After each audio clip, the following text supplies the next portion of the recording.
What's going on, everybody? Welcome back to Clutch Cinema Talk. And right now we're gonna be reviewing the new movie called Knives Out, and it's like a whodunit clue type scenario with trying to figure out who the killer is, right?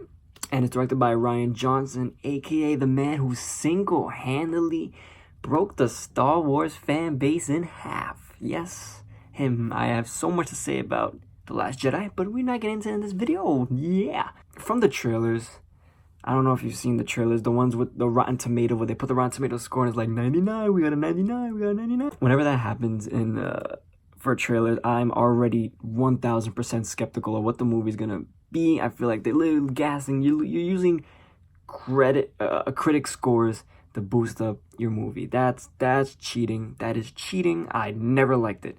So going into this movie, I was a little skeptical, but I was a little hyped because it was played out to be hype. Let's just say the first two parts of the movie, like at least to like 60% of the movie or 50% of the movie is intriguing until you get hit with a point where you're left like, well, now what? And at that point, for the rest of the movie, till the movie finishes, I was getting a little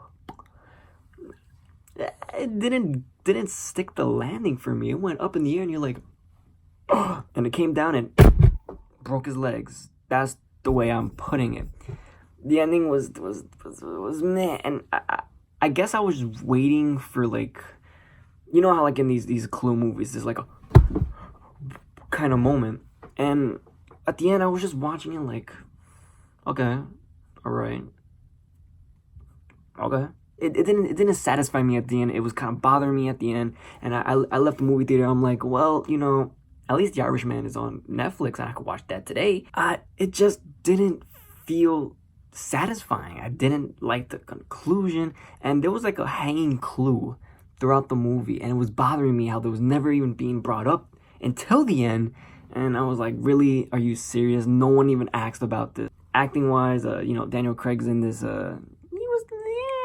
he was alright. You know, he had that little, his accent, it was like, suspect, foul play, kind of like super heavy southern, like you know that chicken character from Looney Tunes, Foghorn Leghorn, whatever. They even mentioned it in the movie. Suspect, foul play. Yeah. It was also fun to hear Chris Evans curse a lot, actually, after years of him saying language, even though he said it once, whatever. They were alright. There was a star-studded cast. They had like a whole bunch of people. Kevin Langford from 13 Reasons Why, and Frank Oz, and the guy from Man of Steel, and the kid from It. They got a whole bunch of people, and I guess they did okay. Yeah, overall, I didn't like it that much. It was cool in the beginning, and toward the end, it didn't, like I said, it didn't stick. It broke his legs on the way down. I give it a 7.2 out of 10, maybe even a 7, maybe even under 7. I don't know. All I know is that it's a decent movie to watch at home with your family.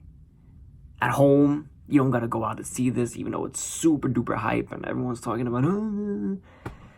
It is creative. I'll give it that. There are some creative points in this, especially toward the middle of the movie, and I guess it leads you to be like, oh, what's gonna happen next? But for me, it was like, oh, where do we go now?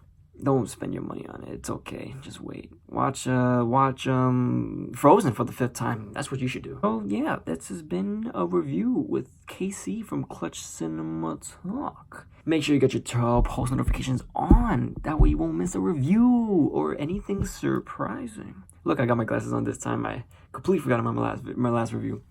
But yeah. Guess I will see you in the next review, okay? Mwah, mwah, mwah. Yeah.